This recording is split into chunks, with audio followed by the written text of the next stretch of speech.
I always dreamed of a family, not a fairy tale one, but one filled with genuine laughter, mutual support, and the deep connection I saw in the eyes of older couples on park benches. When I met Lucas in my mid-20s, he seemed like the perfect foundation for that dream. He wasn't overly expressive, never had been, but his consistent presence and practical nature made me feel secure. So, when I found out I was pregnant, it felt like confirmation that my life was finally heading in the right direction. I imagined the three of us, father, mother, and child, building memories, sharing the burdens and joys of every new stage. As my belly grew, though, a subtle shadow lingered over my excitement.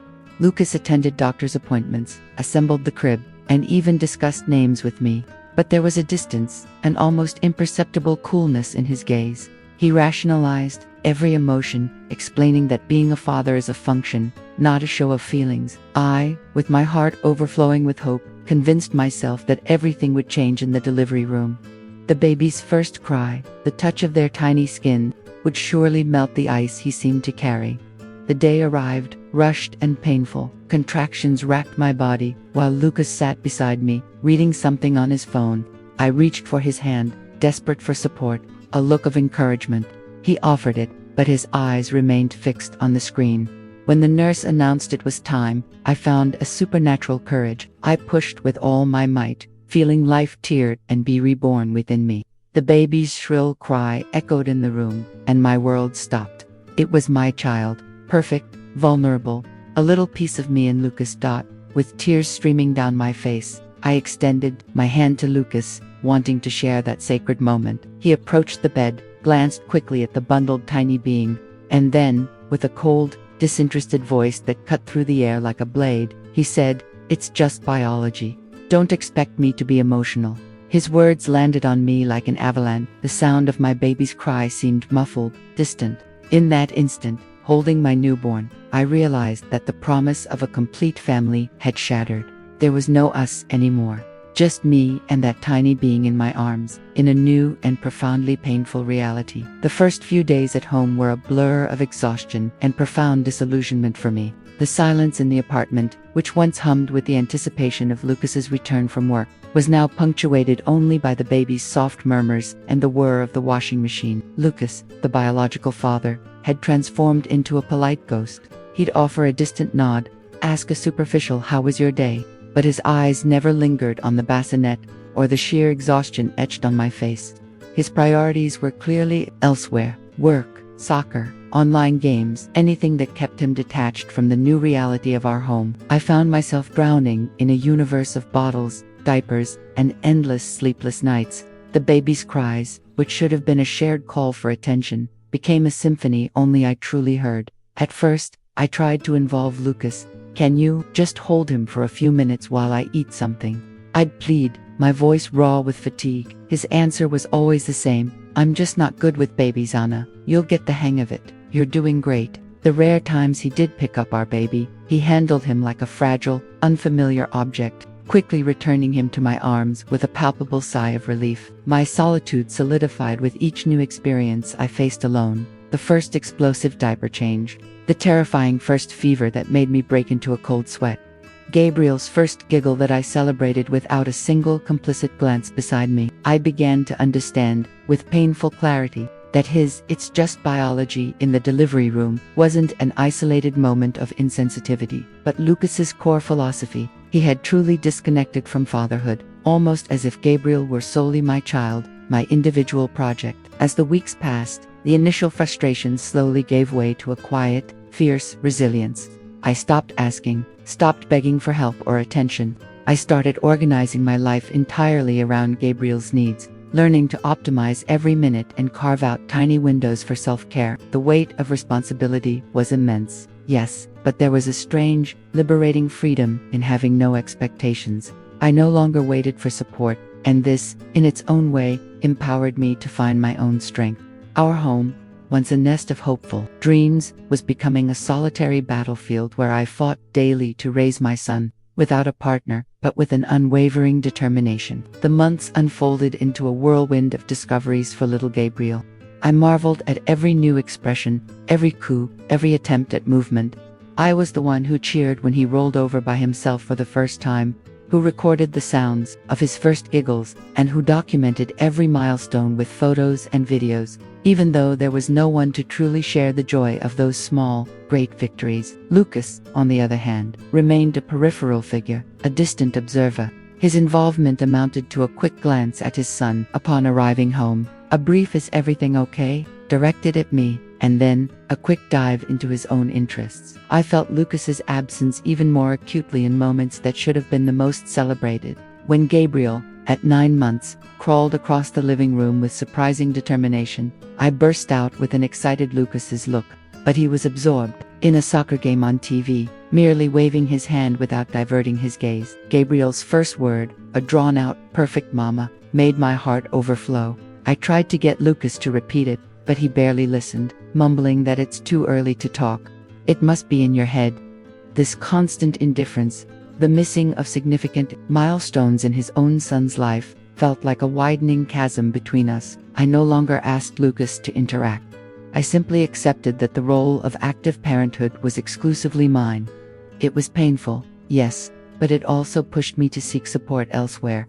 I connected with other mothers at the park, exchanged experiences in online groups, and, to my surprise, found a network of solidarity and understanding I never imagined. These new friendships, built around the shared reality of motherhood, began to fill some of the void left by Lucas's emotional absence. As Gabriel took his first shaky steps, holding onto furniture and then daring 1 or 2 independent strides, I felt that I too was learning to walk on my own. Every small achievement of his reminded me of my own strength and capacity to overcome. The emotional gap between me and Lucas no longer seemed like an insurmountable abyss, but an accepted landscape. I was building my own path, paved with love and resilience, and leading Gabriel along with me, one step at a time. As the years passed, Gabriel transformed from a tiny baby into an energetic, curious child. His incessant whys, his imaginative games, and the inevitable childhood illnesses filled my days.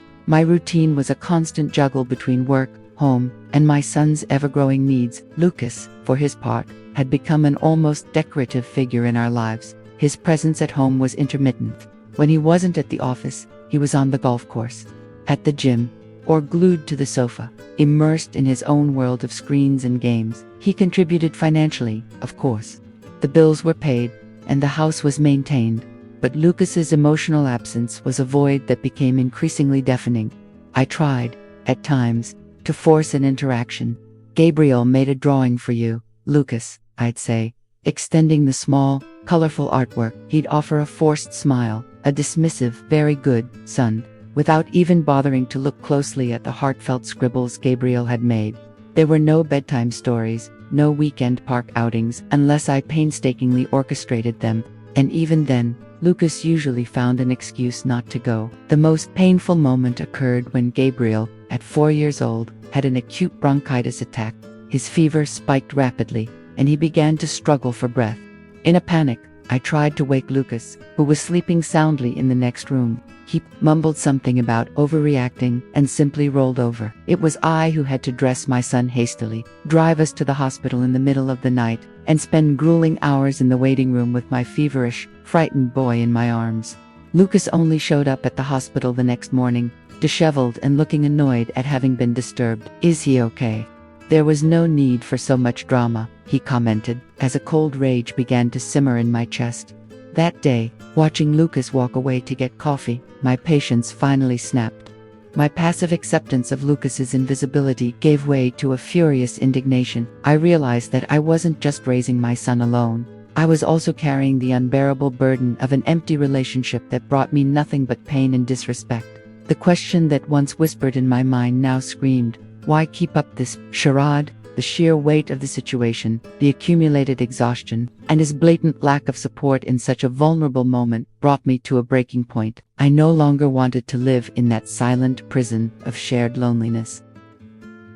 The image of Lucas nonchalantly walking off for coffee while my little boy struggled for breath in the hospital was the ultimate catalyst. I felt something shatter inside me, but it wasn't sadness. It was a cold, invigorating fury. I looked at Gabriel, who was now sleeping a heavy, medicated sleep in the hospital bassinet, and an undeniable truth crystallized in my mind. He deserved more. I deserved more. The pretense of a marriage where I was the only one carrying the emotional and practical weight of our lives was no longer sustainable. That very night, when Lucas finally arrived home, late as usual, I was waiting for him. There were no screams or hysteria. My voice was calm, almost a whisper, but it carried an intensity he had never witnessed. "Lucas," I began, "we need to talk." He tried to deflect, mumbling about traffic, a long meeting. "No," I interrupted him, my voice firm. "It's not about traffic. It's about us. It's about Gabriel." I poured out years of frustration, of loneliness, of sleepless nights and unsupported mornings. I spoke about his dismissive phrase in the delivery room, about the milestones he missed, about the terrifying bronchitis crisis at the hospital. There were no angry accusations, just facts, an exhaustive list of absences and neglect I had endured in silence. Lucas tried to defend himself, citing work stress, his own less emotional nature, reiterating his belief that everything was just biology, but I didn't back down. "It's not just biology, Lucas. It's life, it's love, it's care. And I've done all of it alone. Gabriel has a mother who would give her life for him, but he doesn't have a father. Not one who is truly present, who cares, who participates." My words, spoken with crystalline clarity, hit Lucas in a way I never imagined they would, not because he felt guilt, but because the revelation of my decision was undeniable. "I can't do this anymore. It's over. I can no longer continue in a relationship where I am invisible and where my son doesn't have a father." The decision was pronounced with a firmness that surprised us both. There was no turning back. The prison of shared loneliness was crumbling, and though scared, I felt the air re-enter my lungs. That cry from my soul, stifled for so long, finally broke free, paving the way for a new beginning, still uncertain, but undeniably mine. Separating from Lucas wasn't easy, but for me, it was like finally shedding an invisible weight that had been suffocating me. The initial months were a strange mix of practical challenges and an unexpected sense of lightness. The divorce process itself, with its endless bureaucracy and difficult discussions about custody, was draining.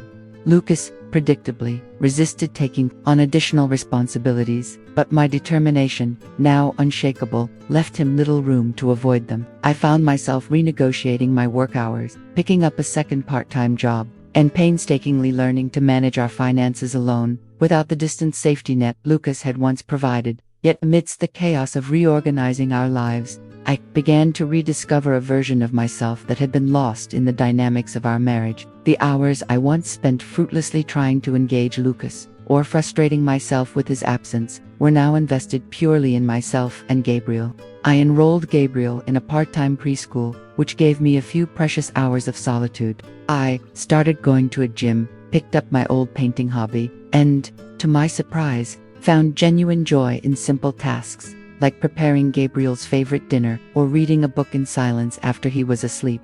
My relationship with Gabriel deepened in a way I never imagined possible. He, though aware of his father's absence, seemed more secure and happier with his mother, fully present and serene. Our conversations were more open, our hugs tighter. I became the unshakable rock in his life, his sole constant. And the strength of this bond compensated for any other lack. I realized that this hard-won autonomy had brought me a sense of freedom and purpose I hadn't possessed before. The sheer relief of no longer having to pretend, of not having to carry the burden of an empty relationship, was immense. I was building our life on my own terms, and every small victory, whether it was landing a new client for my freelance work or making Gabriel giggle with a silly joke, was a powerful reminder of my capacity to rise and thrive, even alone.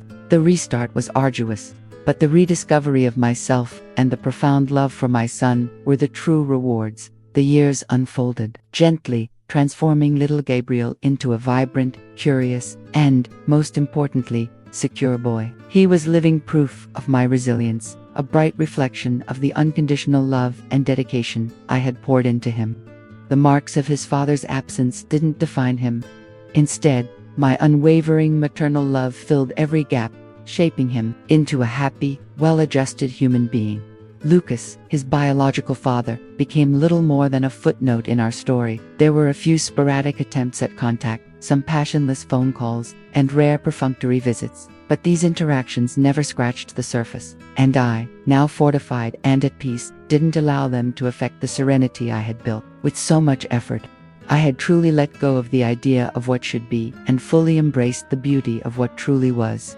One sunny afternoon, sitting at the park, I watched Gabriel playing freely with a group of friends. He was 7 now, his eyes sparkling with joy as he ran.